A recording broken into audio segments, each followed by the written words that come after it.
Šitas išvažiuoja į Jonavą rytoj. Nori faktą įdomus apie traktorių? Noriu.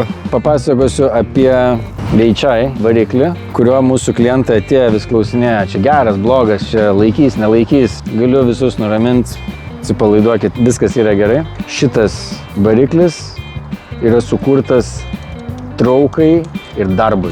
Jis yra naudojamas fūrose sunkiam transporte, jis yra naudojamas laivuose, jis yra naudojamas krautuvose. Būtent šitas variklis, kuris yra šituose traktoriuose, jisai yra 4,6 litro. Prie žemų sūkių yra išvystoma maksimali galia. Tai išeina mažesnės kuro sąnaudos ir maksimali trauka, kada reikia traukti kažkokį padargą, skutiką, plūgą ar dar kažką. Ir kai reikia tiesiog paspausti ir turėti jėgą, o ne žeminti pavarą arba žaisti su puselėm, kaip su fortepijonu vakare.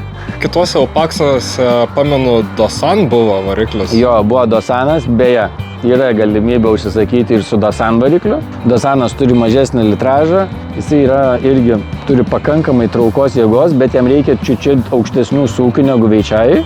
Jis yra labiau preciziškas, šitas variklis yra labiau paprastas. Jis yra sukurtas, kad būtų kantresnis. Žinot, kas domitės technika, yra paprastesni varikliai ir yra truputėlį su aukštesnėm technologijom arba mandresni varikliai. Nežinau, čia teisingai išreiškiau, čia mandresni, čia gal negražus žodis, ne? Gražus. Paprastas aptarnavimas, nebrangios detalės ir ilgas tarnavimo laikas.